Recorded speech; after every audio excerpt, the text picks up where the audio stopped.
Okay, in the previous lecture, we talked about the basic structure of C++ program. So, how was that?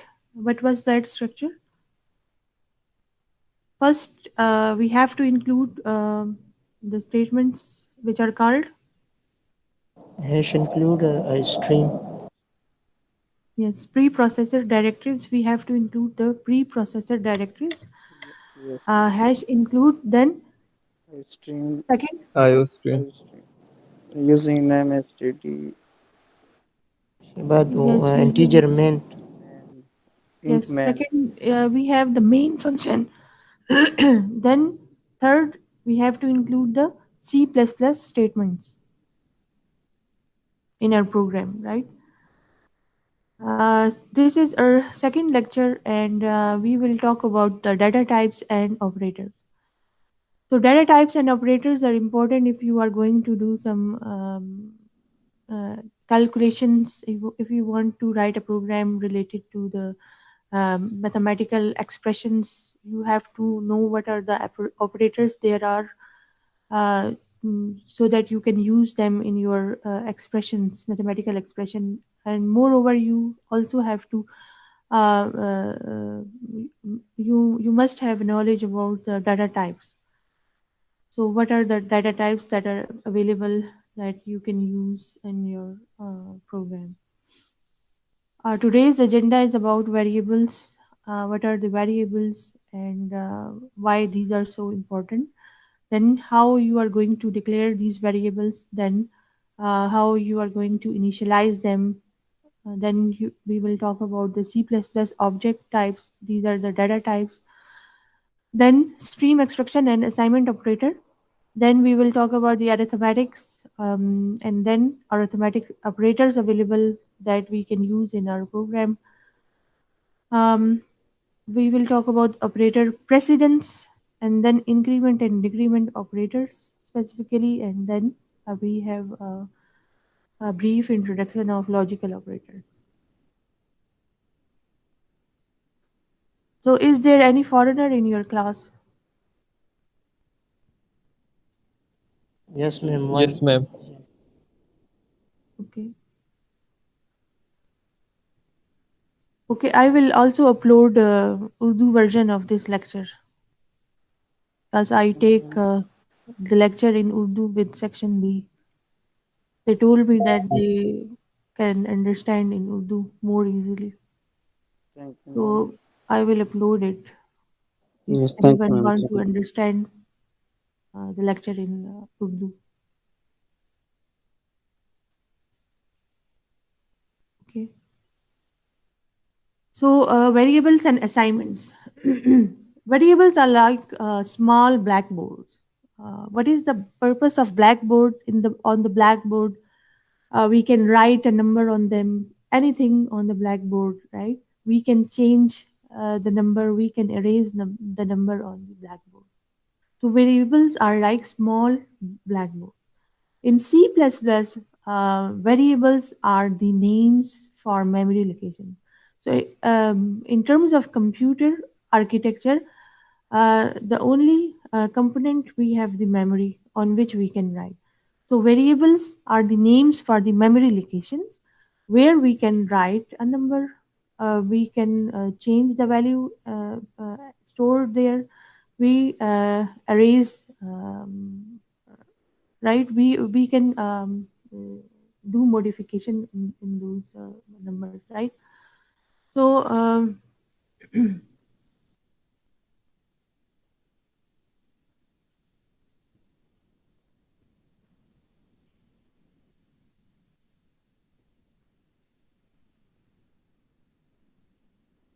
so this is memory location. Suppose this is your memory location.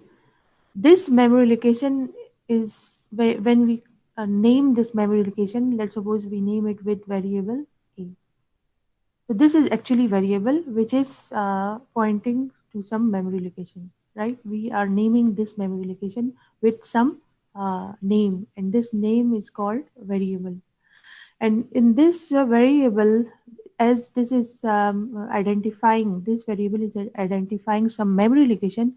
In this memory location, we can write anything, right? Let's suppose we store 10 number in this memory location. We can also change this number, right? Using some there is a possibility that there is a change in the variable a during the program execution, right? At each iteration, maybe its value is changing. So um, is it clear? Variable is something which is just a name for memory location, and its value can be changed, right? Its name indicates variable. It means that its value can vary, right? Identifiers. Identifiers, variable names are called identifiers. Choosing variable names. So variable names are called identifiers, and as these are names, there are some rules for naming, right? So choosing the variable names, you have to follow these rules. Names, you have to select such names that have some meaning that represent the data to be stored, right? So here I have selected A. So instead of selecting the variable names like A, B, C, D, E, F, G, instead of selecting such variable names, you have to select, let's suppose your task is to sum up two integer. Then it's good to select such names like integer, integer 1, right? You have integer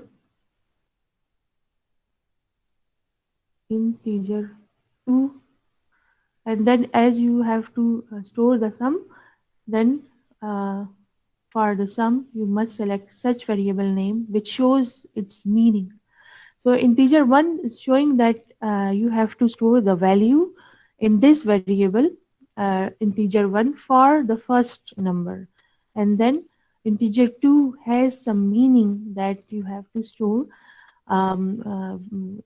second number in this integer, and then this variable name sum shows by its name that you have to sum up these integers and store the result in this sum variable. So instead of just selecting A, B, C, D, you can you must select such number which have such variable names which have some meaning to it, right? So this is the first rule. Then when you are going to select the variable name or identifiers, first character must be a letter, or it can be the underscore character. So the first character in the name must be a letter or the underscore. And the remaining characters after the first character, right, it can be letters, numbers, underscore characters. So this is the rule for the identifiers, how you are going to name the variables. First, to select some meaningful names, and second, the rule is that the first character must be a letter or the underscore character, and the remaining character must be letters, numbers, and underscore characters. Then the rule is that C++ is a case sensitive language. Let's suppose in this example, if I have a variable named A, and in the program I use a variable this capital A, right? So this A is different from this A. These two are different A's, right? These two A's are not equal. So C++ is case sensitive. If you declare a variable with small a, right, then this small a must be used in your program, right? Not the capital, right? Capital A is different, right? It will give you error. So here it's also given that work with capital W is not work with small work starting with small w, right? So these two variable names work with capital W and work with small w. These two are different. Then identifiers should be descriptive. Using meaningful identifiers is a good programming practice, right? So a good name for your variable is important. As you can see in this example, we have just used A, B, D. These are not good names. I cannot understand what these actually A, B, D have some meaning to it, right? But what will be the purpose of ABD in the program? I cannot just simply looking at the variable name. I cannot understand their functionality. But in on the other hand, if I look into these type of variables name like start time, so its name indicated that this variable is going to store some value which is related to starting time. And then numbers underscore student, its variable name show me that the it's going to store the number of students. So this type of variable names is better than these type of variable names, right? Then you have the keywords. So the keywords are the reserved words in C++, right? These keywords are have specific meaning in C++. They are used for specific purpose. So these keywords cannot be used. These cannot be used as identifiers.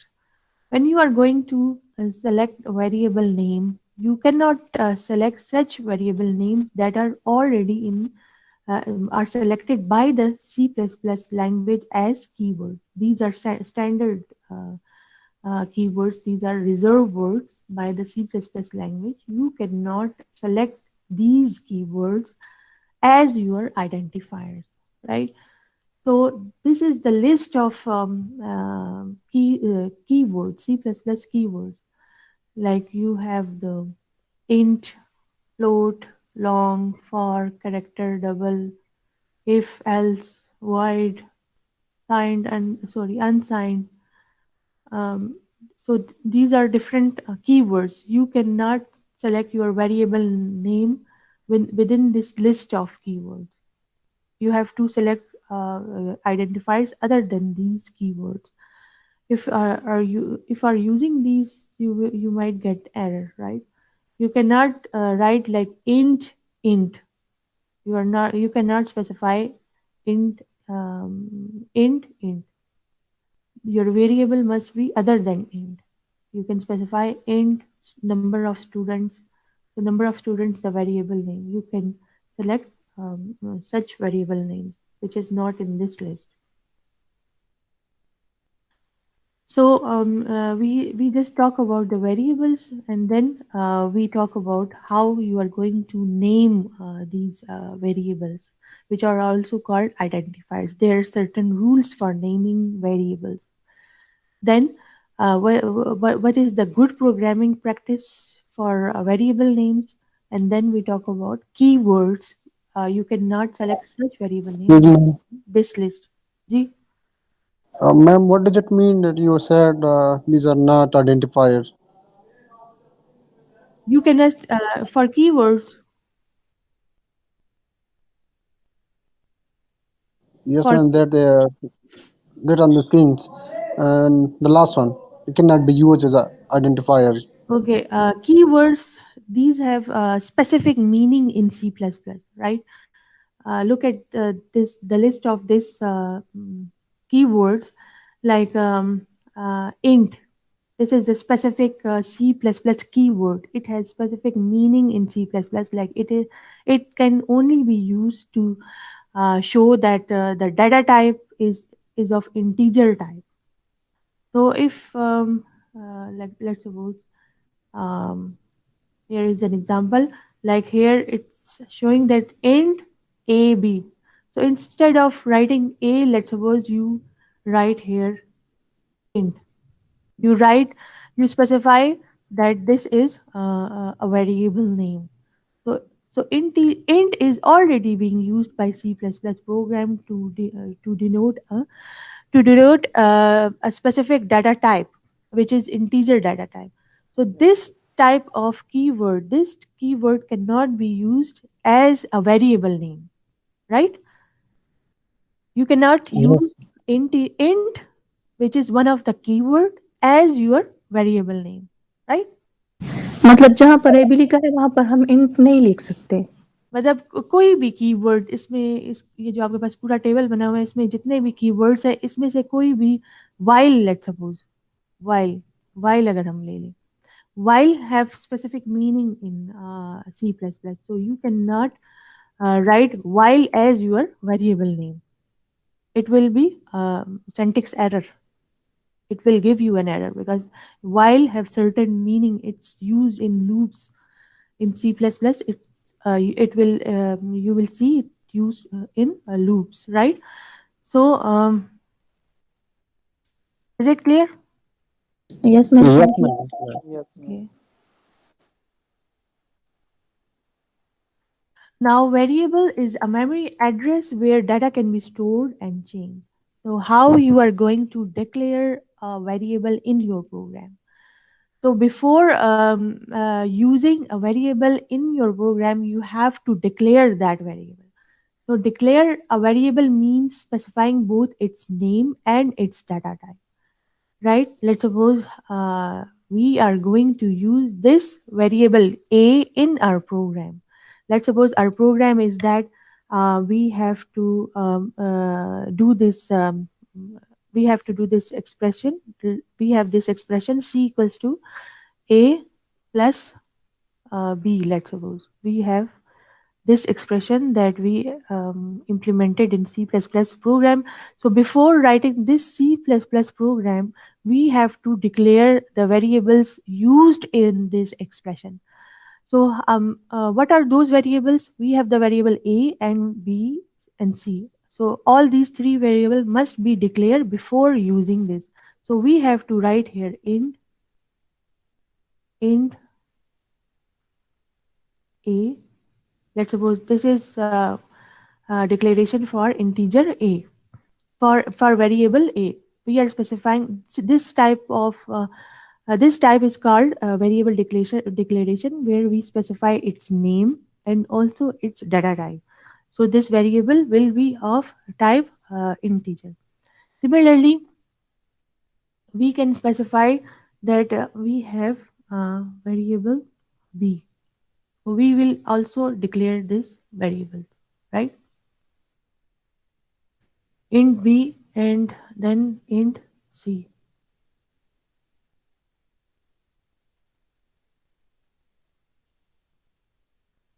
This is semicolon.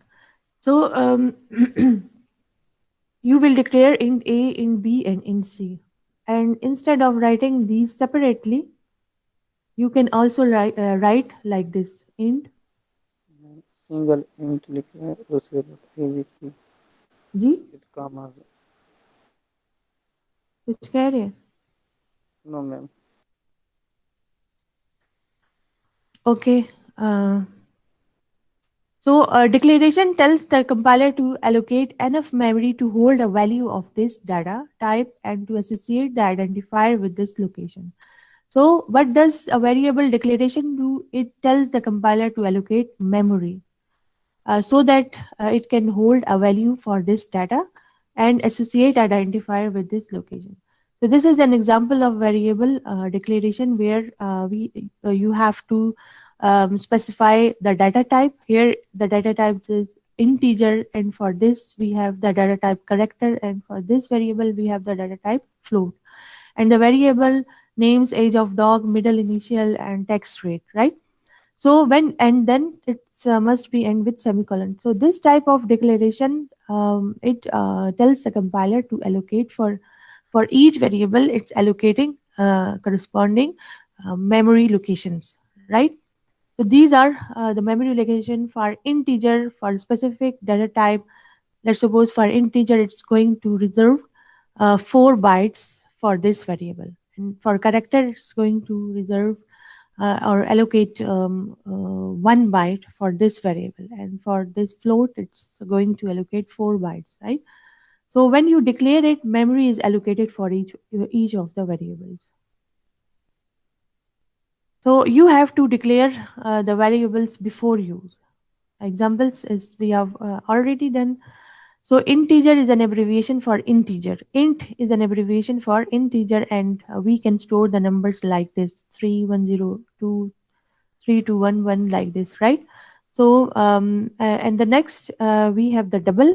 In the double, we can store the numbers, real numbers, in which we have both the decimal part and the fractional part. So there are two possibilities for variable declaration. You have to declare it immediately prior to use. So if you are using, let's suppose sum equal to score 1 plus score 2, this is your expression. So before using this expression, you have to declare the variables. So this dot lines, it means that there is some program, C++ program, and then you got this expression. But before using this expression, you declare the variable used in it, and then you have some program, right? So this is one of the method you can use for declaring the variables. And the other method which is commonly used is that at the beginning, you declare the variables at the beginning. So you have the integer int main function, then variables are declared at the beginning. You don't have any program prior to this. Just at the beginning, you declare all the variables used in your program. And then you have the C++ statements, and your main statement for sum is here. And then you have some C++ other statements, right? So the rule is that you have to first rule, you can declare immediately prior to use, or you can declare them at the beginning. So most of the time, this method is being followed. You declare the variables, all the variables that are used in your program at the beginning, right? Then the syntax for declaring the variables is that you specify the type name. Let's suppose the type name we had int, right? Then variable name a, comma, variable 2 maybe b, comma, variable 3 maybe c, and then semicolon. So here you can specify them in separate statements like int a, int b, semicolon, int c, or you can also specify them in one line. As all these three variables have same data type, you can simply write them in one line, like this is int a, comma, b, comma, c. So these variables must be separated by commas, and then this must end with semicolon. So instead of writing these separate, you can write them in a single line. Okay, this is the syntax. Ma'am, we will not write int for another integer b and c.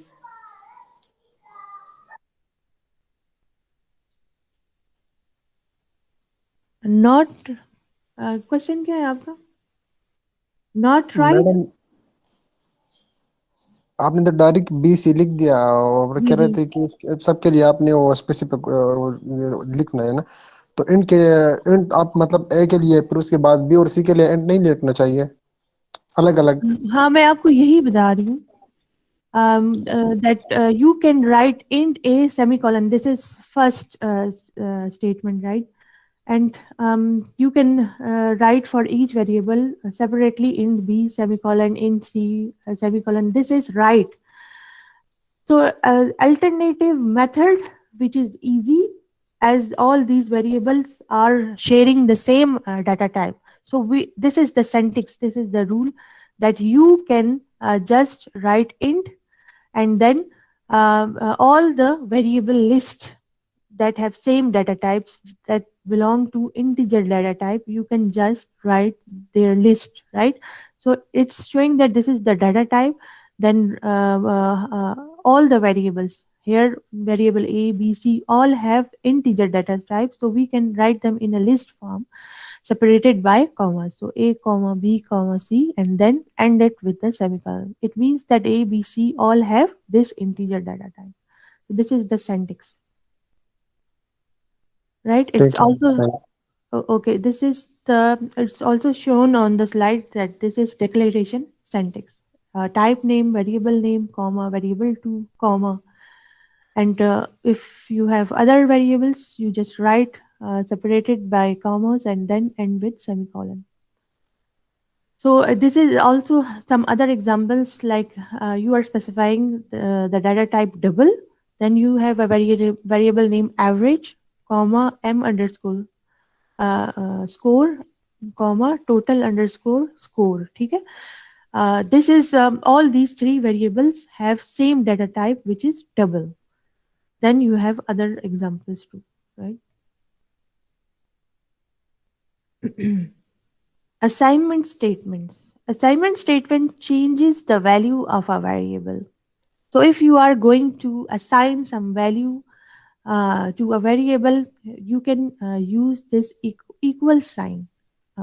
This equal sign is not same as you studied in your mathematics. It show in the mathematics, this equal sign shows that left hand side is equal to right hand side, but in C++, this equality sign, this single equal sign shows that whatever is on the right side, right hand side, is going to be assigned to the left hand side. So this equality sign is somewhat different in C++. Here we are going to assign something to the left hand side, right?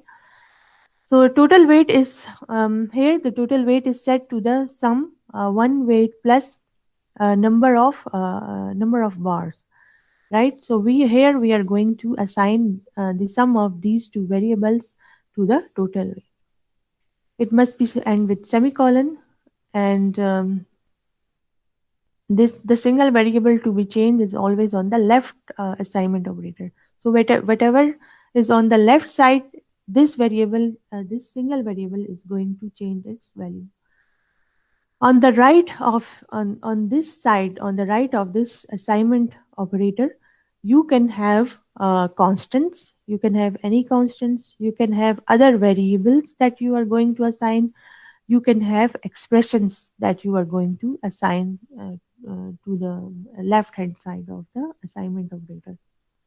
So these are the different things that you can assign to the variable which is on the left side of the assignment operator. So this is the same number of variables equal to number of bars equal to number of bars plus 3. So what does it mean? Let's suppose you have this thing.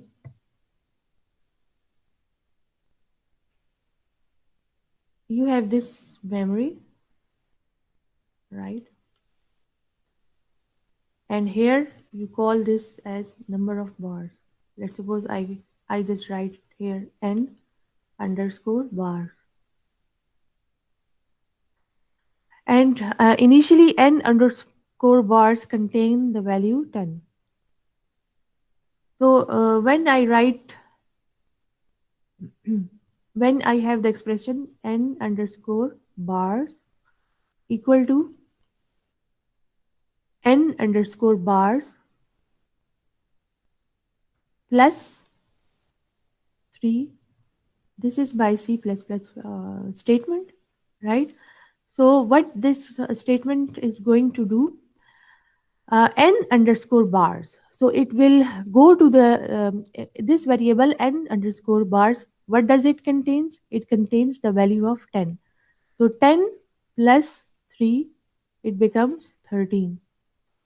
Now this 13 value is going to assign back to this variable n underscore bars. So initially n underscore bars, the previous value of n underscore bars was 10, and using this statement, which is n underscore bars equal to n underscore bars plus 3, it becomes 13. So what will happen? This 10 value will be erased and it will be replaced by uh, 13. Now the new value of n underscore bar becomes 13. So this is how ma'am this यहाँ پر بار کا کیا مطلب ہے تھوڑا سا اگر بتا. n underscore bar is some variable, right? It can be a, b, anything, right? It is one of the example, one of the statement from one of the C++ program, right? Okay ma'am. It's the example of from any book. So in C++, it means that new value of number of bars is the previous value of number of bars plus 3, right? Now, initializing variables. So we talk about variables. What are the variables? Then we talk about how to declare them, and when you are going to declare, what will happen. Only memory locations are allocated for these variables. So only memory locations are allocated for them, but how we are going to initialize those variables. So declaring a variable does not give it a value. Giving a variable its first value is initializing the value. Initialization means whenever you are going to initialize or giving a value to a variable for the first time, this is called variable initialization. Variables are initialized in the assignment statement. So here you can see an example like when we write double and mpg, mp is just a variable name, right?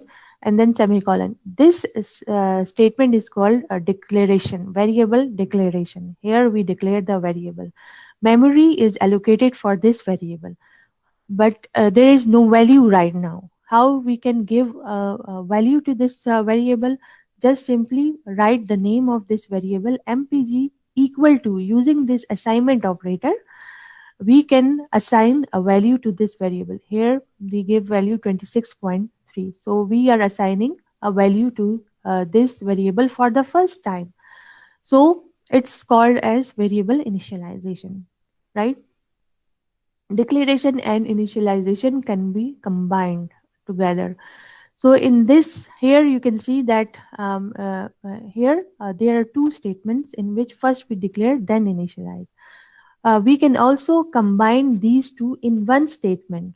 Declaration and initialization can be combined.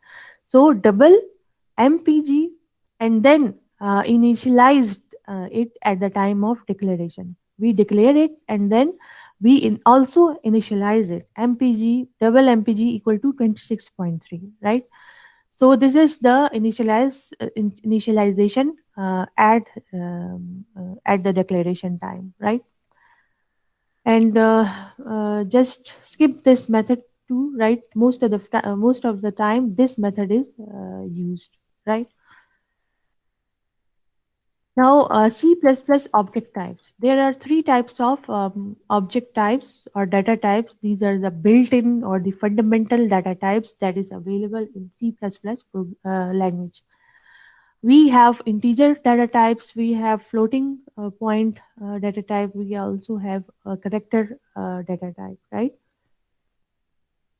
So integer object type, we have thing to remember is how we are going to show that this is of integer data type. We will use this keyword int, right? So int, what is the size of this integer data type? Sometimes some compilers shows that it is 16 bits and some compilers shows that it's 32 bits. So it can be either 2 bytes or it can be either 4 bytes. It depends on the machine and the compiler. And other variation to this integer, that it can be short and it can be long. For short you have 2 bytes, for long you have 4 bytes, right? Then these are the example of integer constant, which type of constants you can use as the values to give it to the integer data type. Like you can use for integer you can use 97 or any other number. Then you have a character. Character is used for specifying the character data. For character, you have different examples like A, all the letters, right? Characters A to Z, and you also have some other special characters. All these characters must be include in single code. So these are the example of characters. So the other data type is character. You can represent this character data type using the keyword char. Like for integer we have int, for character we have char, char for character, right? And for each character you have some specific ASCII code for them, right? So ASCII, this is the dominant encoding scheme. Each character is encoded with some ASCII code. This is American Standard Coding Scheme for information inter-exchange, right? So this is standard. It's not change. It will be there for character A. The corresponding ASCII code is 65. This is the decimal number assigned to this character. So it will be further converted into binary and then ones and zeros, and then will be used by the machine, right? So these are the corresponding ASCII code for each character. Character can be special characters, and they can be delineated by a backslash. Like we have the escape sequences, right? We already studied these backslash t backslash n. Then we have floating point object. In floating point object, in the integer data type, we had only whole numbers, right? It doesn't have any fractional part. But in mathematics, we do have such numbers in which we have the integer and as well as we have the fractional part. So such type of numbers are also called the real numbers. So in order to represent the real numbers, the data type which is available in C++ is called the floating point data type. So float contains it's you can write float float. This is the keyword used for to represent the float. So floating point objects contain both integer part and the fractional part. So the number 108.1517, it can be break down into 108 is the integer part and 1517 is the fractional part. So here it's a float, and it can be a double and long double. So a float, we have 4 bytes. For double, the bytes will be increased, and for long double, it will increase further. So for floating, float and double both represent the real number, but in double, the precision level increase further. For example, here if 4 bytes are reserved for data type float, then 8 bytes will be reserved for data type double. So if you have more space, then you can show more digits in them. So your precision level will be increased in double, and it will further increase in long double. This is a complete table which shows that you have different type of data types. You have different their corresponding data size, right? Then the data storage range that you have for each data type. So the main data types are integer, float, and double character, right? Float and double belong to the same category, right? And then you have character. So most of the time these have been used: int, float, double, character. And if you want to variate them further, you can use short int, long int, unsigned int, unsigned long int, long float, long double, right? So for integer, you might have 2 bytes or you can have 4 bytes. So according to the bytes you have, the data storage range vary. In this, let's suppose 2 bytes, the minimum value it can contain in 2 bytes is minus 32,768. And the largest value that it can store is 32,767, right? So this is the complete range and you can store all the values in between this range, right?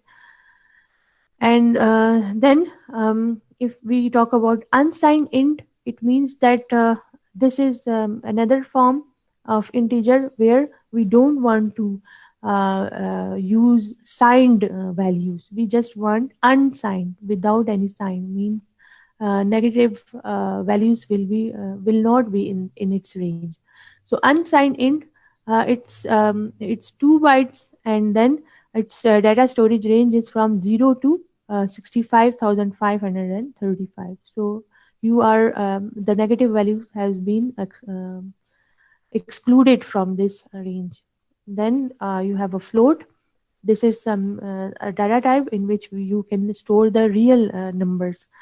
So 3.4 into 10 raised to the power minus 38 to 3.4 into 10 raised to the power plus 38. This all the real numbers that lie in between this range can be stored in float having 4 bytes, right? Then double the range increases, and for character, you have 1 byte for each character. This is standard, like for character, if you declare a variable with a data type character, 1 byte will be reserved for that.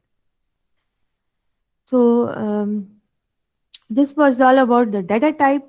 And if you have something in your program, like you are assigning some variables, let's suppose you are assigning some values to the variable and it's not belonging to its data type, then you have to look into the type compatibilities. Like if you are assigning some values or some variable to the other variable, which let's suppose you have an integer data type and you are assigning it a double a variable which have a data type double, then what will happen? What is the compatibility of these data types? So let's suppose you have a int a. This is a variable a with integer data type, and then you have int b. Sorry, int. It's double b.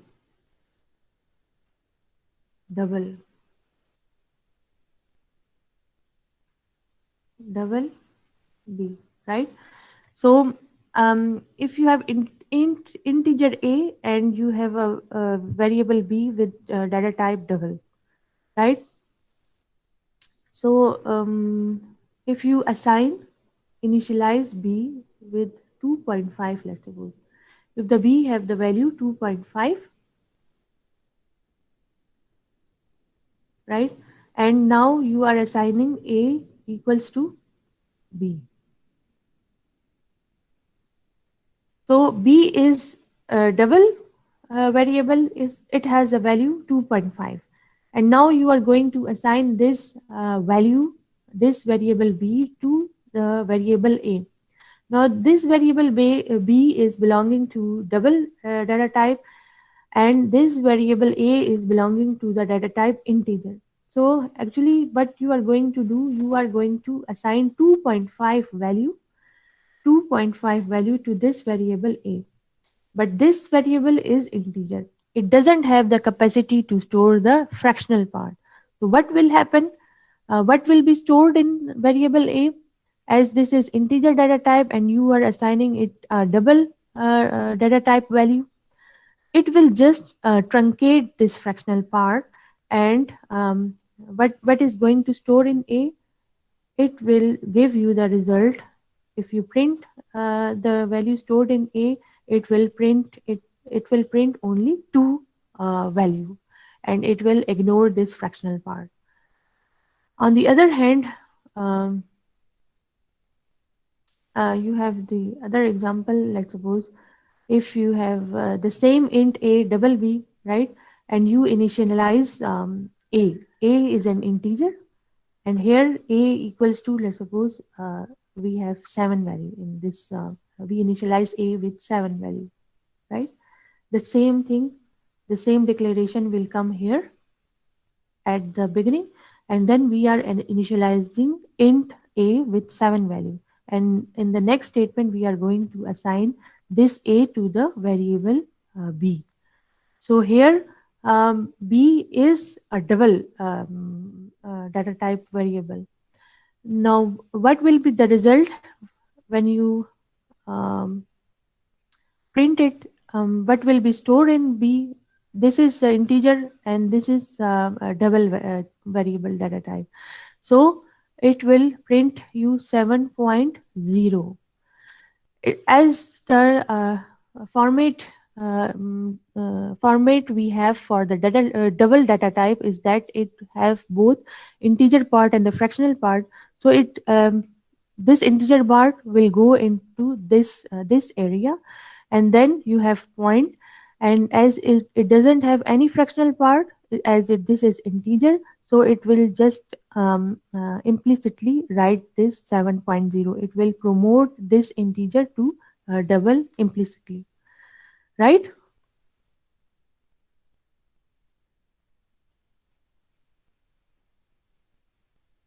So implicit promotion, integers are promoted to doubles. Excuse me ma'am, जी ma'am इसके साथ हमेशा के लिए फिर 0.0 आएगा, इसके साथ तो और तो जी इंसान जी नहीं आ सकता ना? जी, फिर हमारे पास 7.0 आएगा। और अगर और इंसान हो इसके अलावा तो उसके साथ भी 0.0 आएगा एंड में? जी, कोई भी हमारे पास वैल्यू होगी तो वो इंटीजर पार्ट उसका ले लेगा, और बाकी जो फ्रैक्शनल पार्ट है उसमें तो 0 आ जाएगा, क्योंकि इंटीजर में तो फ्रैक्शनल पार्ट है ही नहीं। लेकिन वो फिर भी क्योंकि डबल फॉर्मेट में आप उसको असाइन करें तो वो उसको ऑटोमेटिकली प्रमोट कर देगा डबल में। ठीक मैम, इक्वलिटी की वजह से दूसरा इंसान नहीं आ सकता ना, मतलब इनसे तो बढ़ जाता है, उसके साथ ए इक्वल टू बी पे मतलब वो कंसिस्टेंसी नहीं आ सकता। ए इक्वल टू बी तो आप कर सकते हैं, लेकिन मतलब हम उसकी कंपैटिबिलिटीज को देख रहे हैं ना कि व्हाट विल हैपन, क्या ये सही है। और जब आप असाइन करेंगे तो क्या होगा, अगर इंटीजर को आप डबल में करते हैं तो डबल में तो कैपेसिटी ज्यादा है ना, इंटीजर को भी स्टोर करने की कैपेसिटी है और फ्रैक्शनल पार्ट को भी। तो सिंपली क्या होगा, जो डबल के अंदर इंटीजर पार्ट है उसमें इंटीजर अगर आप असाइन करें तो इंटीजर वाले पार्ट में इंटीजर चला जाएगा सिंपल, और वहां पर फ्रैक्शनल तो वैसे भी 0 है, तो वो उसको इस तरह से शो कर देगा। ठीक है मैम, सही सही। Yes. Okay, it can store integers in floating point or in character. In character, we assume the ASCII values. So there is also a Boolean type in which in Boolean we have a only 2 values, either true or false, right? So Boolean can be stored as an integer. So one integer and doubles together, if you have mixed type expressions, like if you have both must be either int to return int, otherwise float will be returned. If the both that variables that you are using in the expression, if both are integer, then integer result will be returned. But if one of the variable in the expression is belonging to the double data type, then the result return will be in double, right?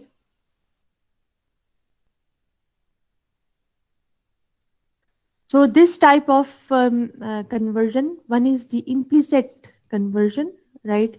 Implicit conversion, we are we have the automatically conversion, like if assign float to int. it will truncate the fractional part. Let's suppose this is int underscore variable. This is the variable name. This variable belonging to integer data type. If we are assigning this integer data type variable a value which is belonging to the float data type, here we are assigning 2.99. So what will be the result of assigning this integer type a real number? It will result only in 2 being stored in int underscore variable. So only 2 will be stored in this integer variable, and this 0.99 will be truncated. If assign int to float, will promote to double. That this is the same as I give you the example. If you are going to, if you dvar is variable name which is belonging to the double data type. If we assign 2 to this, what will happen? It will promote it to double. The result will be 2.0 implicitly. So this type of conversions, these are called implicit conversion. It will automatically do this. And you can also explicitly convert these variables. Like in this examples, you have in this example you have integer data type variable x equal to 5, having the value 5, and also you have a y integer data type with the value 2. Then you have a double variables z.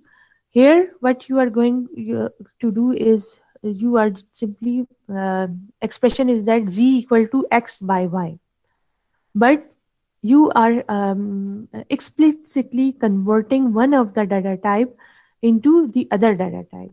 So here x and y are integer and z is double. So using the keyword static underscore cast and specifying the data type in this brackets, angle brackets, right? Double, and then so this is explicitly casting a variable data type to another data type. So here whatever is in these round brackets, so in this round brackets we have specified x. It means we are going to change the data type of x variable into some other form. Here we are going to change the data type, integer data type x variable into double data type, double. So we are casting it into double. So this is the format of how we can convert one of the variable into some other data type. Static underscore cast double. So integer x is going to be converted into double data type. Now x becomes double. So double divided by y. Y is still belonging to integer data type. So x is double data type and y is integer. So if one of the variable in the expression is belonging to the double, the result will be again in double. So now the result is 2.5. When you evaluate this expression in C++, it will give you value 2.5, right? You can also write this as double x by y. So your result will be in 2.5. But if you are going to write the expression like x divided by y, what this statement will be going to do, it will convert whatever is in the parenthesis into a double data type. So x divided by y. So x is integer and y is integer. Both are integers, so its division will also be in integer. It will ignore its fractional part. It will give you the result 2, right?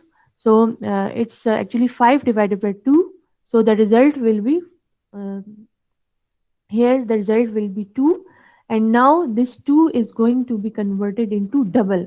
When this 2 is going to be converted into double, then the result will be 2.0. So you can have either implicit conversions. This is automatically the conversion is going to be done in C++ when you are assigning one data type to another data type.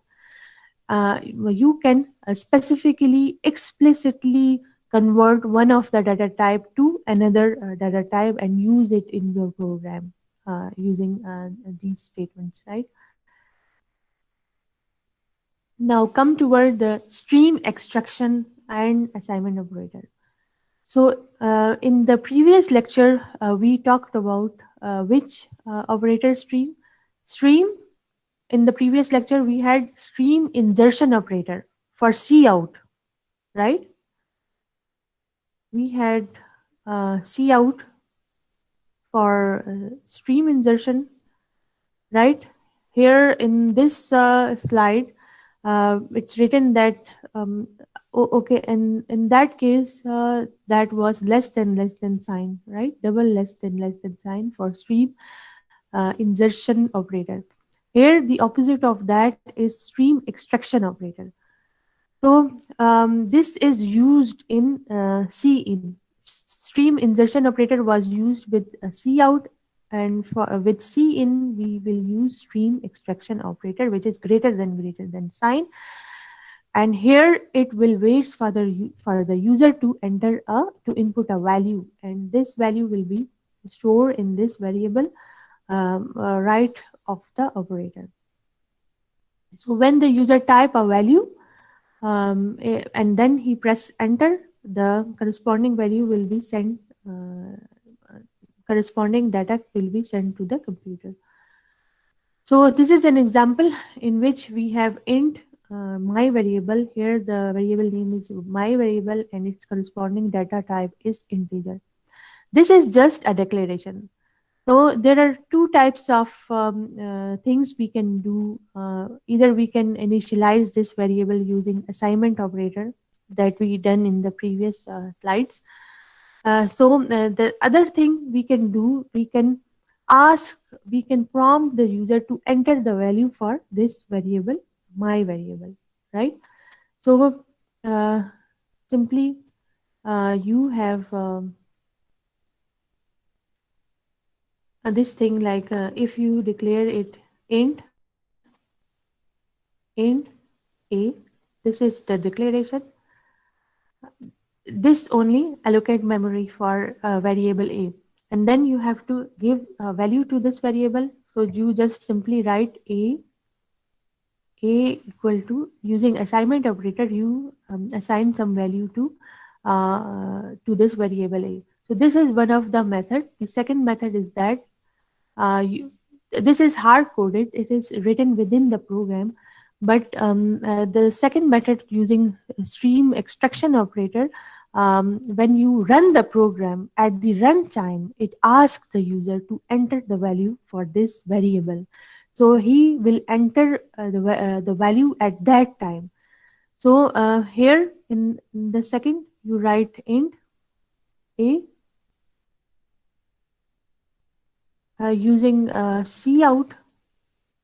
Using cout, you ask the user to enter a value for a. Then cin, you have this cin right here. Cin is used to take the input from the user. So when you ask the user to enter a value, so he will type some value, let's suppose 10, and then he presses enter. When he press enter, this value where this value will go? This value will go to this variable a. Here you have write cin extraction operator and then a. So he typed the value, press enter, the value will go to this variable a. It means in this memory location a, in this memory location a, 10 will be written here, right?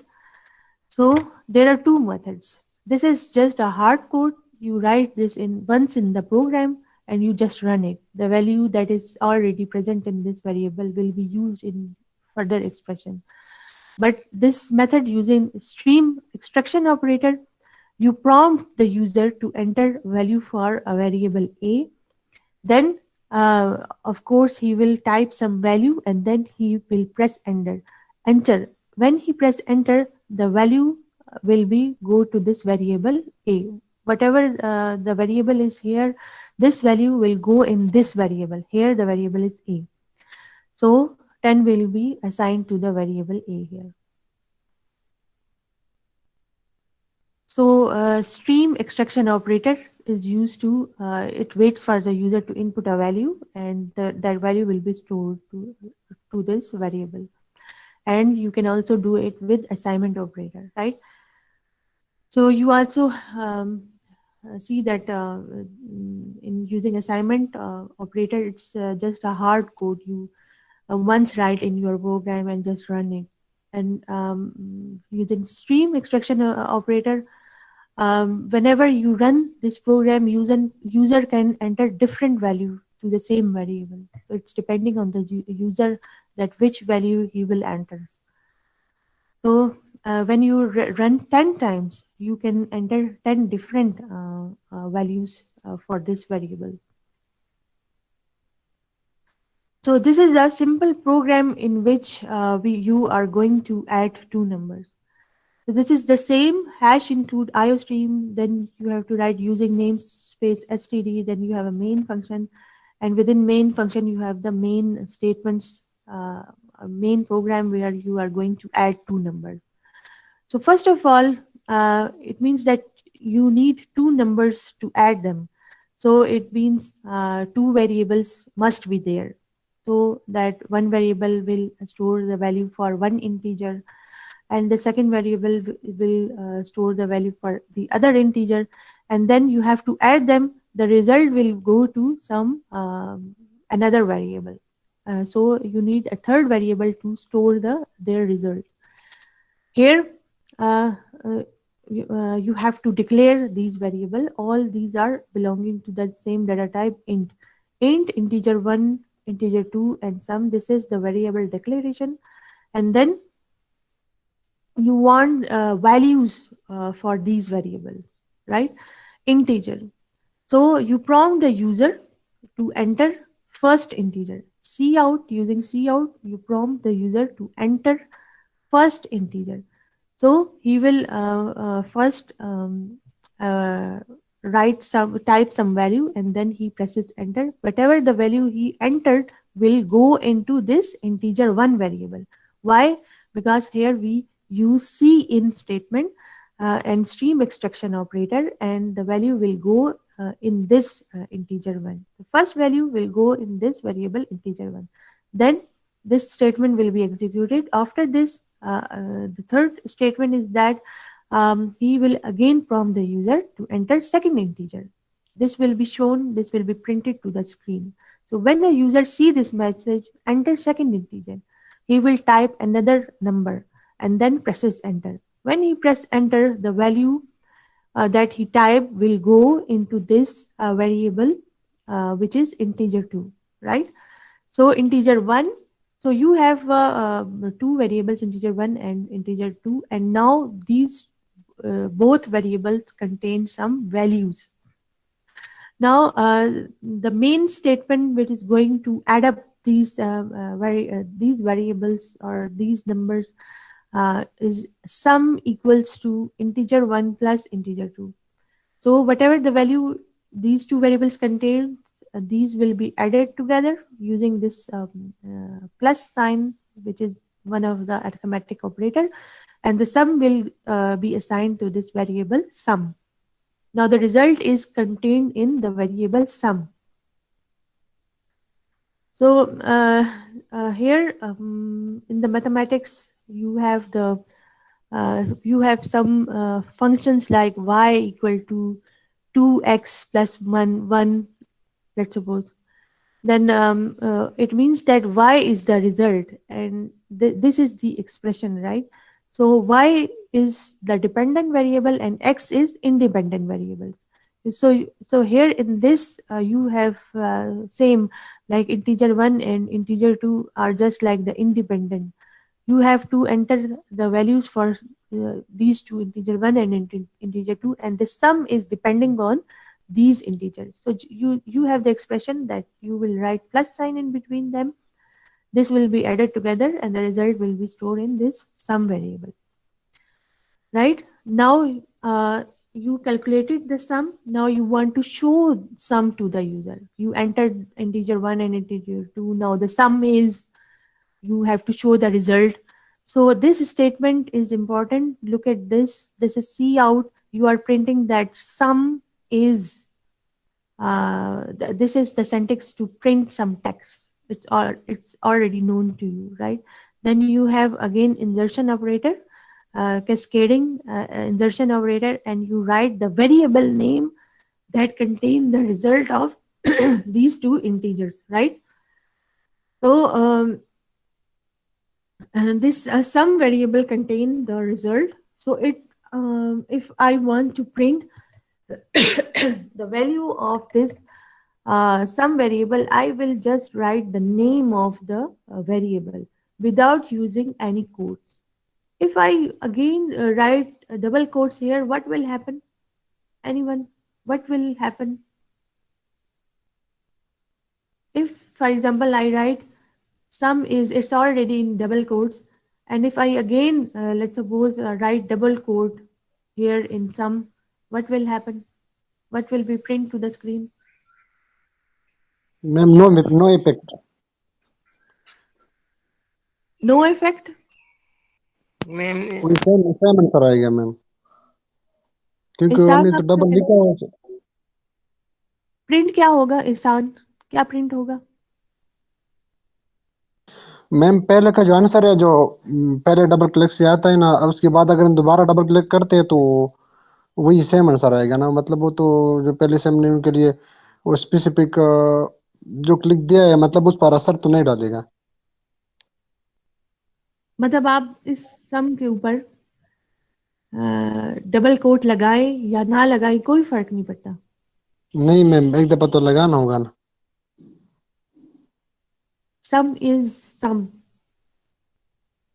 अगर यहाँ पे दोबारा मैं double quotes लगा दूं तो क्या होगा, मैं ये पूछ रही हूँ। तो आंसर को तो इफेक्ट नहीं करेगा ना।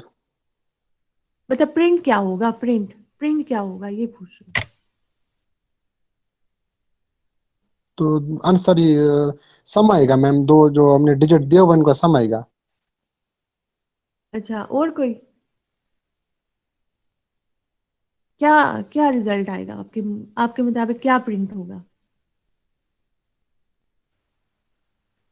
जी, किसी को भी नहीं समझ आ रही क्या? प्रोग्राम की समझ नहीं आ रही?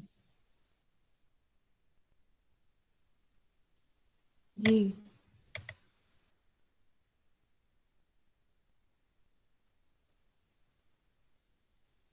अच्छा जी, इसमें आप देखें हमारे पास क्या है। Here we have cout.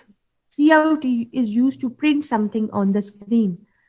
Condition is that we have to write the text within these double quotes. So when we execute this statement, what will be printed? Sum on the screen, it will be printed as sum is. Then you have space, and then after that you have this variable name sum.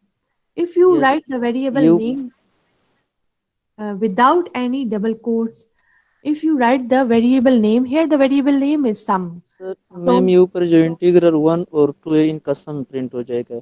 हाँ, इसका print सम हो जाएगा।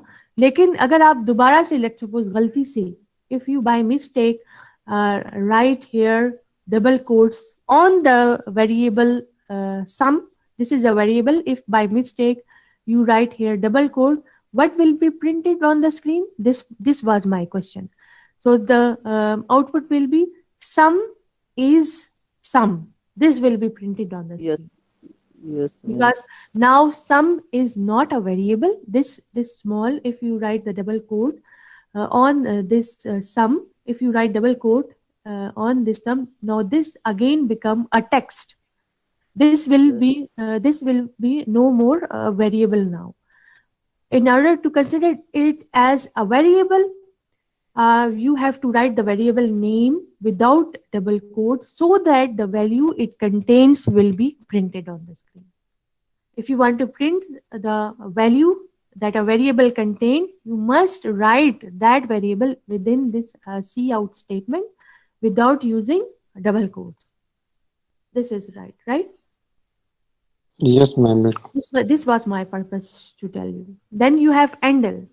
Endl is used to print a new Line line. break. Yes, line Right. break. This is the same as backslash n, but there is a Yes, little difference in yes. between backslash n and endl. Both are used to create new lines, but using endl, it also flushes the buffer, right? Whatever the contents a buffer contain, it will also empty them up, right? So before writing to the screen, you have some buffer. This is a temporary storage, right? In which all the contents go first to the buffer, and then from the buffer it goes to the screen, printed to the screen. So using backslash n, it just fill up that buffer, right? And at the end of the program, it is emptied by itself, right? Automatically, this buffer will be emptied. But if you are using endl each time, it means that here instead of backslash n, you write endl, endl, endl. So after each execution of each statement, the buffer will also be emptied every time.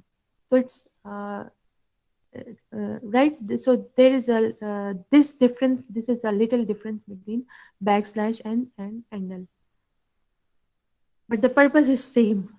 That is used to print new line. So this is about cin. This is about the endl. This is about cout, right? And this is about to tell you that here we have specifically written that sum is equal to integer 1 plus integer 2. The result is being stored in the variable sum. This sum, instead of declaring another variable sum, you can write here simply cout sum is just write the expression here, direct expression. This is the alternative method. You can just write the expression where in the previous example you write the expression separately. You store the result in some other variable, and then that variable is being used here. So instead of using this variable, you can just directly write the expression directly here into the cout statement, right? So either you can write sum, or the alternative method is that you can write the expression directly here. So this expression will be evaluated and the result will be printed on the screen. This is the same stream extraction, and this showing that you have a concatenation or the chaining or cascading of the stream insertion operation here. So this is some stream insertion operators. So you have some text, then stream extraction of insertion operator, sorry, stream insertion operator, then you have some variable name, then stream insertion operator, and then you have endl. So this is cascading and chaining of stream insertion operator. So here is the output. You prompt the user to enter first integer. He entered 10. Then when he press enter, this value 10 will be stored in integer 1. Then we prompt the user to enter second integer. He will enter 20. This 20 value will be stored in integer 2. Now sum is equal to, now you have this statement. This is cout. Cin will take input. Then you have cout, and then cin will take input. Then this expression will be evaluated, and then for printing purpose you had sum is. Now you have sum is, this is printed, and then sum, whatever the value this variable contain will be printed on the screen. So the here sum is not printed. Here the value the sum contain is printed on the screen. So this was the first example. Similarly, we can have different examples where you have different formulas, and in the formulas, all the variables or all the independent variables that are used in any mathematical formula. You can ask the user to enter a value for those variables, and then you will use those variables in your expression. So whatever the formula, there are thousands of formula. This is one of the another example in which this is the program you are going to find the area of a rectangle. So in order to find the area of a rectangle, it's necessary that you must know the formula of how you are going to find the area of a rectangle. So this is a formula: area equals to length multiplied by width. This is the formula. It means that it must contain a variable to store the value for length, and it must contain a variable which can store the value for width. And then the result, as in the previous example, the result was stored in the variable sum. Here we have a variable area which is going to store the value of area here of a rectangle here. So the other difference is that the length and width of a rectangle can be a real number, right? It can be, let's suppose 5.2 centimeter, 3.1 centimeter, something like that, right? So these are all real numbers.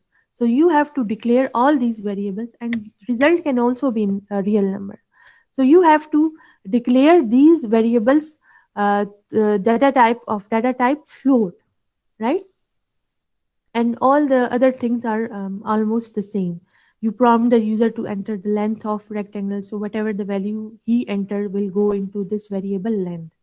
And then you prompt the user to enter width of the rectangle, whatever the value he enters will go into this width variable. And now length and width contain some values. Now we are going to write the actual expression which is going to compute the area of a rectangle. This is area equals to length multiplied by width.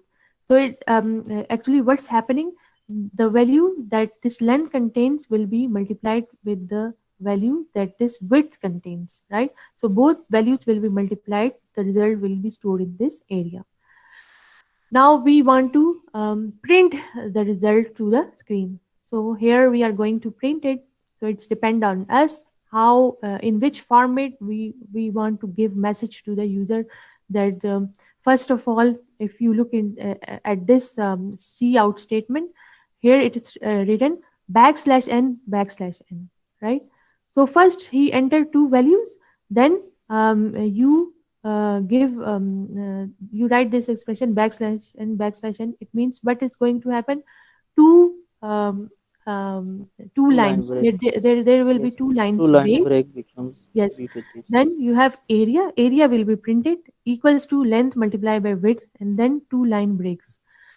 Right. So this message will be printed on the screen. User can see, okay, the formula of area is area equals to length multiplied by width, and then you are going to print.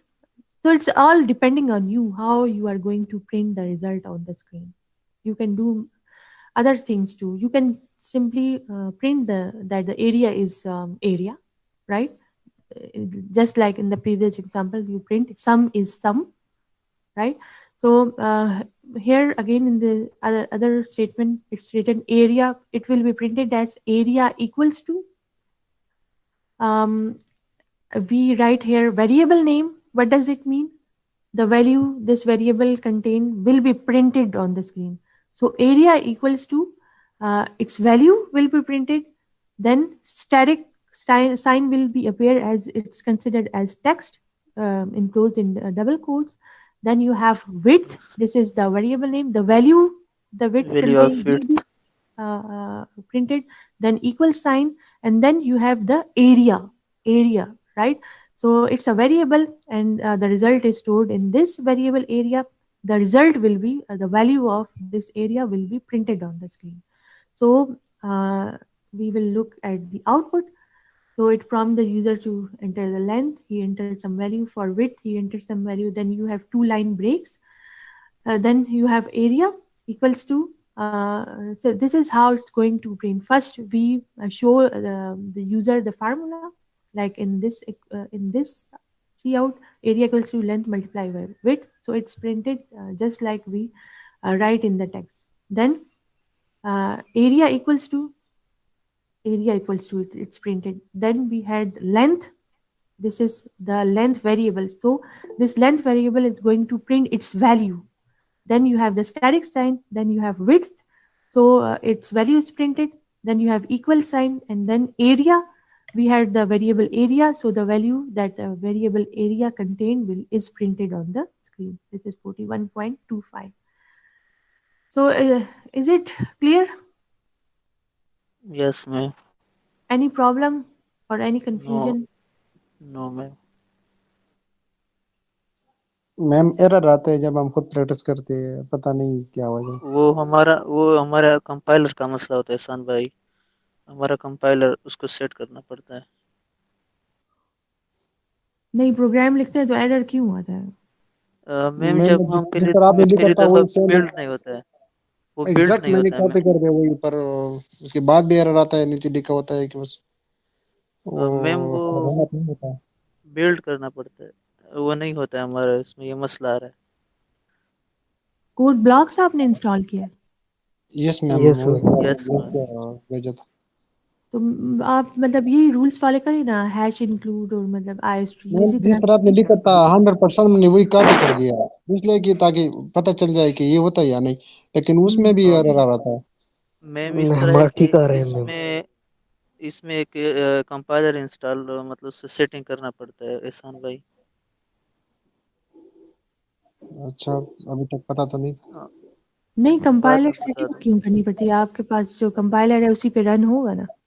हमारा ma'am ठीक मैंने आ रहा है ma'am. वो मतलब एक मैंने मतलब वीडियो देखिए कोड ब्लॉक्स इंस्टॉल किया है आप लोगों के साथ ही यहाँ पर, और मैम उसको सुबह प्रोग्राम। शाहजेब ने एक वीडियो सेंड की थी ना, तो उसमें एक कंपाइलर कभी कभी वो हो जाता है, उसकी सेटिंग करनी पड़ जाती है, मतलब वो डाउनलोड नहीं हो जाता है जो कोल्ड ब्लॉक के साथ, सिर्फ आईडी जो है वो डाउनलोड हो जाती है, लेकिन फिर अच्छा, कंपाइलर वैसे नहीं तो होता है। कंपाइलर ऑटोमेटिकली इसके साथ इंस्टॉल हो वो जाता है, डाउनलोड बस होता है। जगह पर उसके साथ होता नहीं है। अच्छा, जब नहीं होगा तो फिर तो मसला करेगा, अगर जी कंपाइलर ही जी नहीं है मैम। तो वो फिर बिल्ड ही नहीं होगा। यस मैम, वो बिल्ड अगर होता मतलब नहीं ये है, मसला यही है तो फिर मसला है। तो कंपाइलर तो जरूरी है, उसके बगैर तो आपका यस प्रोग्राम वो रन ही बिल्ड नहीं, नहीं होता है, बिल्ड बार ही बार नहीं हो मैसेज करता सकता, है कि कंपाइल ही नहीं हो यस सकता। मैम बिल्ड नहीं होता है। हाँ, क्योंकि जब मैंने इंस्टॉल किया था तो उसने शो कर दिया था कि इसके अंदर ये कंपाइलर है, उसका स्पेसिफिक वो नाम जी है। जी विंडो में मैम। मसला होता है मैम। सही। तो कंपाइलर तो ज़रूरी है, इसके बगैर आपका प्रोग्राम जो है वो बिल्ड नहीं होगा। जी और जी ये बहुत, ये जितने भी मसले हैं, आप कोशिश करें ये जल्दी सॉल्व करें, क्योंकि अभी तो आपकी प्रोग्रामिंग स्टार्ट हो गई है, तो जब तक आप प्रैक्टिस नहीं करेंगे, खुद प्रैक्टिकली आप इसको परफॉर्म नहीं करेंगे, तो फिर बहुत मुश्किल हो जाएगा। और अभी तो इस वीक में आपको असाइनमेंट भी मिलेगी, असाइनमेंट 1। जी मैम। तो जी बेहतर ये है कि या आप ये जितने भी मसले हैं यूट्यूब जल्दी से हल वीडियो करिए। देख के उससे है लेंगे। तो हमें कैसे पता चलेगा कि कंपाइलर नहीं इंस्टॉल? जब आप वो इंस्टॉल आपको करें मैसेज कोड देगा। ब्लॉक्स में शो भी हो जाता है कि आपके पास ये कंपाइलर है। सही है। ठीक है मैम, इसमें हम वो कोशिश जब करते मैंने हैं। तो इंस्टॉल किया था तो मैसेज आ गया था कि कंपाइलर आपके नहीं है ना। अच्छा, तो बस फिर इसका आप हल विंडो 10 में कीजिए। मसला नहीं होता, ये मसला विंडो 7 में होता है। तो अगर जिसको ये इस प्रॉब्लम का हल पता है तो वो फिर स्क्रीन पे शेयर भी कर सकते हैं, मेरा ठीक है। भी तो अली भाई विंडो 10 है, लेकिन उसमें मसला आ रहा है। अच्छा, नहीं मैंने तो इंस्टॉल किया भी ठीक हो गया है। चले ठीक है, आप लोग ये मैं डिस्कस मैं करेंगे आपस में। मैं जब वो करूँगा तो शेयर करूँगा एहसान भाई के ठीक है, साथ। आप लोग शेयर करें और ये मसला ज़रूर हल करें, क्योंकि जी प्रोग्राम जी मैम। आपका रन होना बहुत ज़रूरी है, इसके बाद असाइनमेंट्स और बहुत काम है। सही है। जी जी। तो ये जल्दी करें, इसको मसला हल करें, ओके मैम। ठीक है। Yes. So this is another example of a program where you are going to find the total number of students in all sections. So here, the main program is that you have int number of sections. So look at the variable name. Its name has some meaning. When I look into this variable name, its name directly, we can have the understanding. Okay, this variable, so it's going to store the number of sections. Then you have the student per section. So it's telling me that we are going to save how many students are there in every section, right? So int, then you have total students. So it's going to store the total number of students in this variable name. Here the purpose is to find the number of students in all sections, right? So we prompt the user to enter the number of sections. Then he will type, let's suppose 4. You have the 4 sections. So 4 will go into the number of sections variable, right? Then you have entered the number of students per section. So user will enter, let's suppose 45. 45 students per section. It will go into this variable name. Now, number of section variable, it also contains some value. Students per section, it also contains some value. Now you have the real, the actual expression which is going to find the total number of students. So total students equal to number of sections multiplied with students per section. The result will be stored in total students. Now you are again printing the message that the total number of students in all section is total students. The result is contained in the variable total underscore students. So you just write the name of this variable total underscore student. So whatever the value it contained will be printed on the screen. So this is the output. Enter the number of section. He entered 10. Students per section, he enters 40. So the total number of students in all section is 400, right?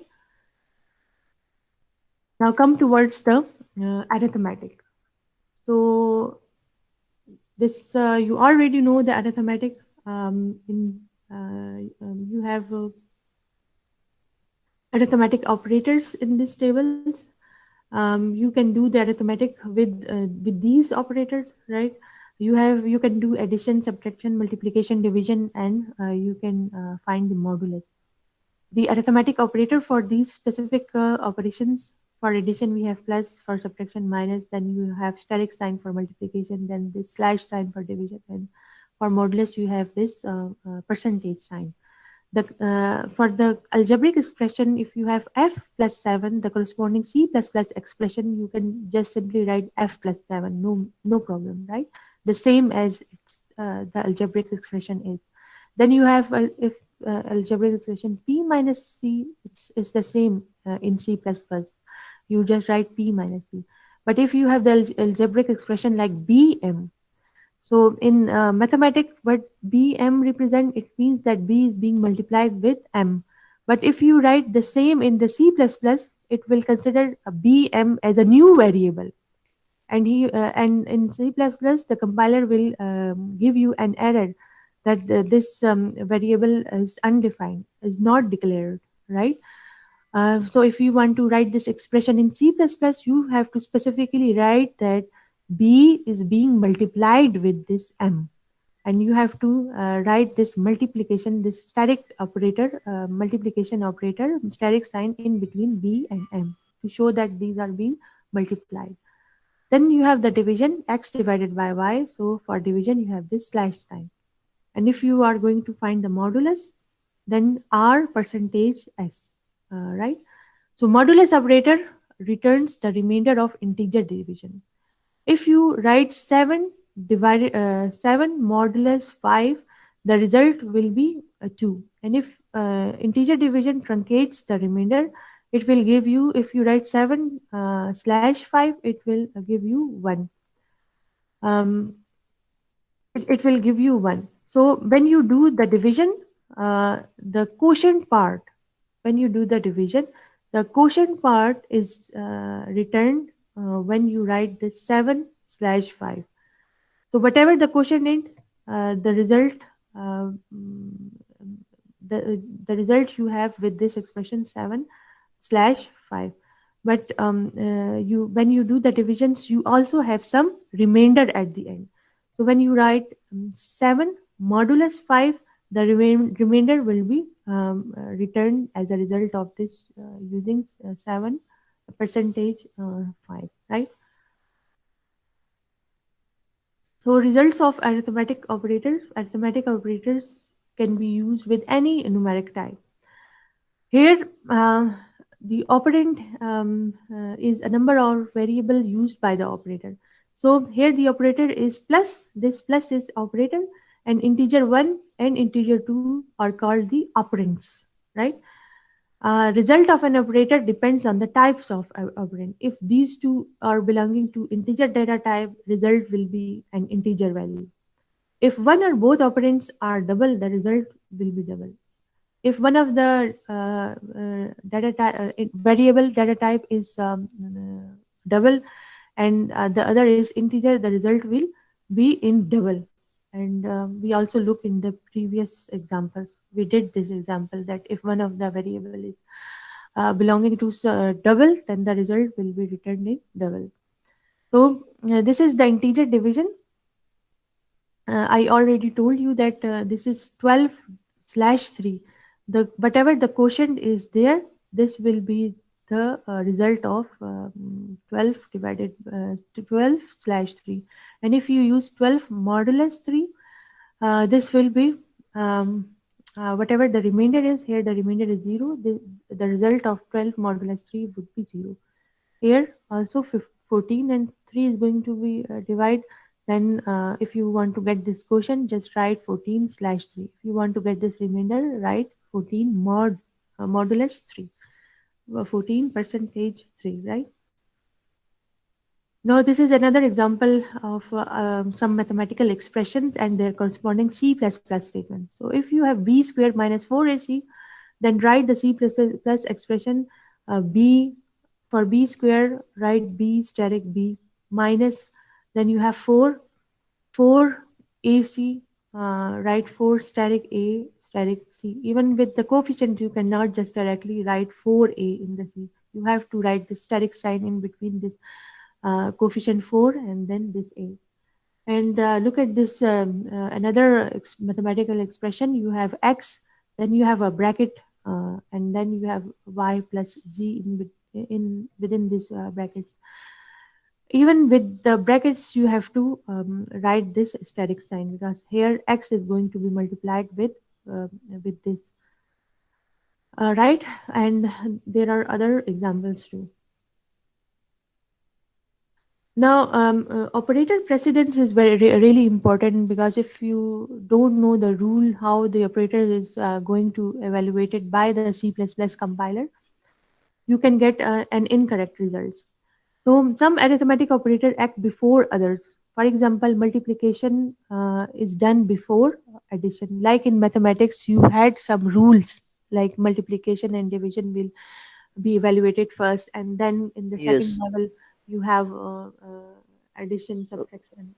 Just like that, C++, this rule is being followed. So if you are going to find the average of 3 variables, how you find the average of 3 variables like A, B, C? You have to just sum them up first, sum all these variables first, and then that sum will be divided by the total number of samples. Here the total number of samples or total number of variables are 3. So divide the sum by 3. So if you have written this statement like this, a plus b plus c divided by 3, so this will be incorrect. But it will first evaluate c divided by 3, because this division has higher priority, high precedence as compared to this addition. This will evaluate it first, then the result will be added with a plus b. So this will be incorrect. This is one of the example of logical error, right? Here the logic is not correct, right? The correct, and it will give you, when you build this expression, compiler is not going to give you any error. There is no error in the syntax. Even it will not give you error at the runtime. So the logical errors, I told you in the first lecture that these are the most difficult to diagnose, because the compiler or the computer is not going to tell you that there is an error, but there is some error in your logic, right? So this is the one of the example of logical error. The correct way to get the correct answer is to enclose these a plus b plus c in the parentheses. Why parentheses? Because parentheses priority is at the top. Whatever included in the parentheses will be evaluated first. So this parenthesis will be evaluated first, sum will be calculated, and then division by 3. So it will give you the correct result. This is the table in which it's showing that the parenthesis is at the top, and then you have the multiply, division, and then modulus. This is on the same level. These have the same precedence, right?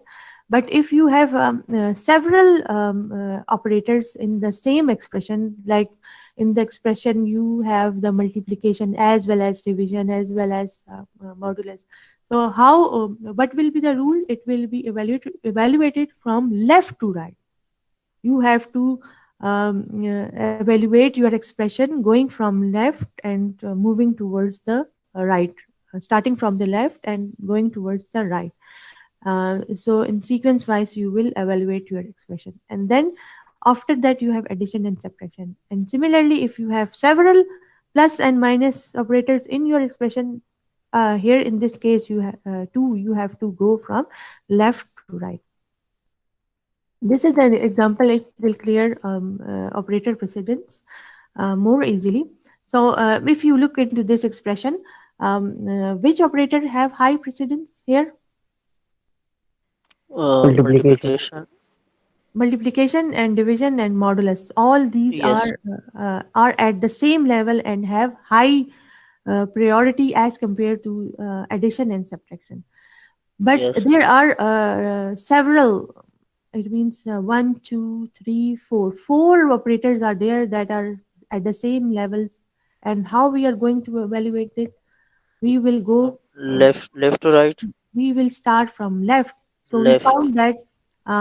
we found this one first. 4 divided 4 by by 5. So 4 by 5 will be evaluated first. 1. When we will move forward, we will see that you have some this one, Yes. right? The result will be further multiply with 2, right? Then we move forward. We have this thing, 3 multiplied by 5. So 3 multiplied by 5 will be evaluated. Then again, at the end we have the modulus. So this will be calculated. So these were all on the same level, and we resolved this problem by solving it from left to right. Then again we have subtraction as well as addition. So we will again go from left side. So starting from left, we have 20 minus the result from the previous, right? And then at the end you have this plus sign. So this is how this expression is going to be evaluated according to the operator precedence. This is the same assignment operator which is used to assign. You can assign some constant values, you can assign any variables to the variables, and you can assign any expression, right?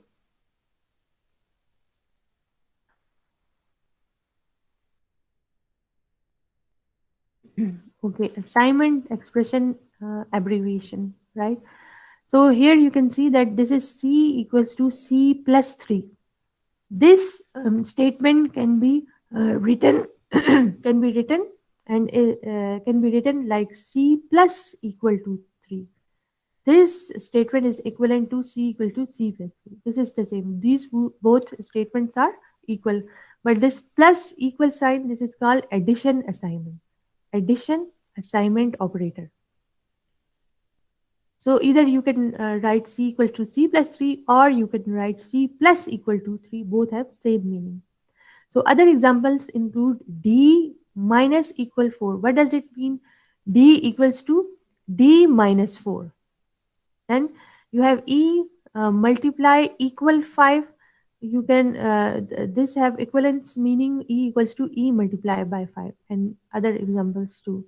So this is general form where you have variable. Look at this variable. Generally we write this like this: D equals to D minus 4. So generally we write variable. D is a variable, then you have equal sign, then again you have a variable. Here D is variable, operator, this is operator, minus is operator, then you have expression, or you have any constant. Here you have a 4 value, and this can be rewritten as variable. So this is a variable, operator, minus equal sign, expression, or any constant, 4. Here you have 4. So these two forms are equal, right? And this is addition assignment operator, assignment expression abbreviations, right? This is the table which shows example of this, like you have integer c and its value is 3, d have value 5, e is equal to 4, f is 6, g is 12. So assignment operator here is plus equal. If you have the expression c plus equal to 7, its explanation is that it's equivalent to c equal to c plus 7. So what will be the result in c after this, after the evaluation of this expression? In the previous value of c, what was it? 3. So 3 plus 7, it becomes 10. 10 value will be assigned to c. Now previous value of 3 c was 3. Previous value of 3 was 3. After the evaluation of this expression or this expression, the new value of c becomes 10 now. Similarly, all the other examples we have. So what it's going to do, it's just storing a new value, adding some value to the doing some operation. It depends what the operator you have. Either you have addition, subtraction, multiplication, division, or modulus. So it's going to do some operation on the previous value of a variable, and then the new value is being stored to the same variable. So this is how it's going to do its work.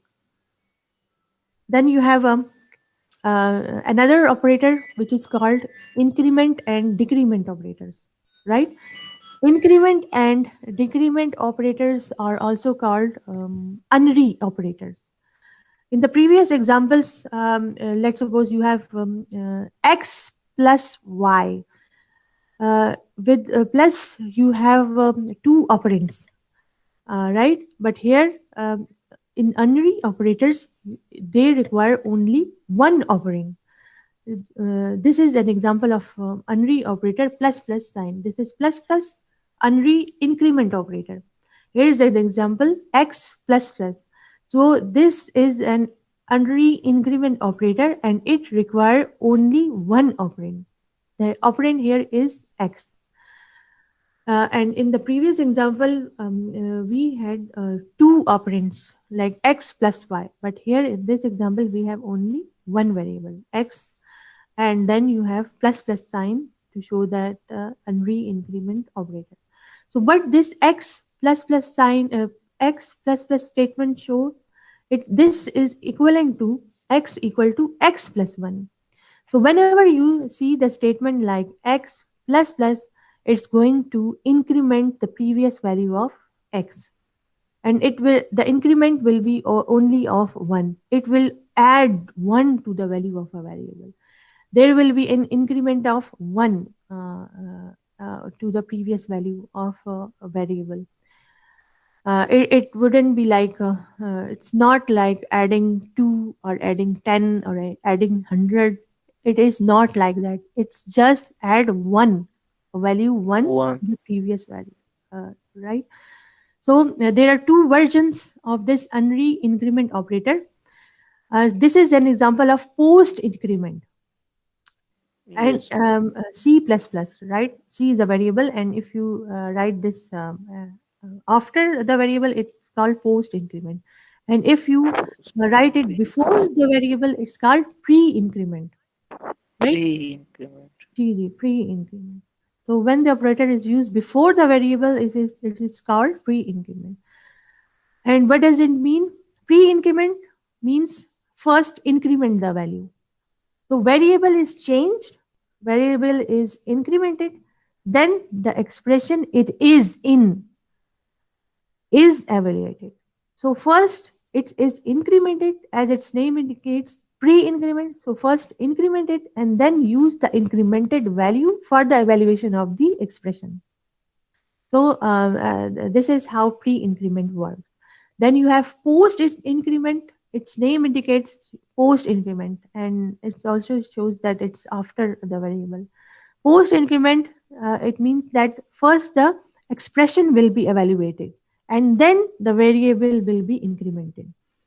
So if it's used in any expression, then first of all, the previous value of C, the previous value of variable will be used for the evaluation of the expression, and after the evaluation of the expression, after then the variable will be incremented.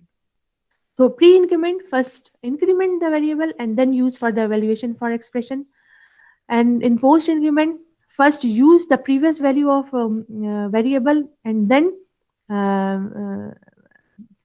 first use the previous value of the variable for the evaluation of expression and then increment the variable. Similarly, you have the unread decrement operator. Same like increment, you have the decrement. Decrement means decrease the value -1. by, yes, this is Yes. just a -1, decrease by 1 1. decrease. Yes. So pre-decrement, so first decrement it and then use the decremented value for the evaluation of the expression. And post-decrement, first use the previous value of variable for the evaluation of expression and then decrement the value. Okay. So this is an example. Here C equals to 5. And then you have the expression C out plus 6. This is example of pre-increment. Now the value of C will be incremented first and then will be printed to the screen. So the value of previous, it was 5. Due to pre-increment, it will become 6 and 6 is going to print on the screen. Then you have C++. If you have a statement like C++, so it will print 5 first and then C will become 6. So the previous value of C will be used for in this statement to print. So what will print on the screen? 5 will be printed. The value of C is 5, so 5 will be printed. C out is executed before the increment. So after this 5, C will become 6. When the variable is not in the expression, this variable, this in pre-increment and post-increment, this is in some expression that it's going to print it on the screen. But if it's not in the expression, if it's all alone in the statement, what will happen? In that case, pre-incrementing and post-incrementing Same. have same effect, right? Same effect. So if you write Same. plus Yes. C, if you write plus C, it means it's going to increment it. And then you have another statement in which you are just writing C out C. You are going to print the value of C. So the result will be 6 here. And in another case, if you have post increment, you have C++ in some statement. So it means that it's again becomes 6. At the end of this statement, evaluation of this statement, it will become 6. And now if you are going to print this C value, so now C is also again 6 now. So these two statements are same because this plus C and C++ is not used in any expression. So both have same effect. This is the table which is explaining each and everything which I told you before. What does pre-increment, post-increment is going to do. And this is the same example to better understand this pre-increment and post-increment. Here C is 5. So when you are going to print it, just print C, it will print 5. Then you use post-increment, it will again print 5. Because this is post-increment, first it will print the previous value and then increment the value of C. So it will print 5 and then post-increment. And if you again write C for the printing purpose, now C contains incremented value, so it will print 6. Another demonstration for pre-increment, if C have previously value 5, you print it, it will give you 5 value. And if you use pre-increment, so it will first increment it and then print it. So incrementing it, it will print 6 value. And then if you again print the value of C, it will print 6 value. And here is the output. For the post increment program, we have 5, 5, 6, and for pre increment, you have 5, 6, 6, right? Other operators are the logical operators. We have also the logical operators, right? You check that whether the value of x is greater than or equal to y uh, or not. Um, you check the conditions like x equal to y. So these type of logical operators, the result that is returned by these logical operators are either true or false. So you are going to check whether the value of x is greater than y. So if it's true, then it will return 1 or true value. If it's false, then it will return you 0 value. So the operators like less than, greater than, less than, equal, you write for less than equal sign operator is like this, greater than equal operator is like this. For equality sign, you have to write these double equal sign. If you write say just single equal, it's used as an assignment operator in order to check the equality between, like you check x, whether x is equal to y. For this specific statement, you have to write in C++ x double equal y. If these are equal, it will return you true value. And in characters, if you are going to check whether capital A is equal to small a, how it's going to compare these characters. For these characters, their corresponding values are compared. So if you have a some ASCII value and small a have some ASCII value, if these ASCII values are different values, obviously it will return you false, 0. And you can extend the logic with and, not, and or. You can also check. You can use this and in the in different. Let's suppose you have two expressions. You check that if x is equal to 3 and y equals to 10. Let's suppose this is. So you can use this and in that cases, that you are going to check two different expression. If this expression is true and the other expression is true, if both the expression is true, it means the result is true, right? You know the logic of and, you know the logic of or. If both are true and true, the result will be true, right? If you have the expression, if you have two values x and y, and you are going to check the value of x and y, and you write the expression like if x equal to 3 and y equal to 7, let's suppose. If the user enter value 3 for x and 7 for y, it means both the conditions are true, and then the complete result of this will be true. Similarly, you have r. If you are going to check one of the value, let's suppose x equal to 3 or y equal to 7. So either user enter 3 value for x or 7 value for y, the result will be true, and further program will be executed if you add some condition on that. So this is equality sign. This, if you write single equal, I told you that this is assignment, and this is for the not equal. This is greater than equal, less than equal, right? And these are the operators. You cannot write a space in between these two equal. This is invalid. Just write double equal sign with no space. This is right. And if you write this ampersand sign, a single ampersand sign. In the previous slides, there is double ampersand sign for logic and that was in between two different expressions, right? But if you are going to use the single ampersand sign, it is used for bitwise and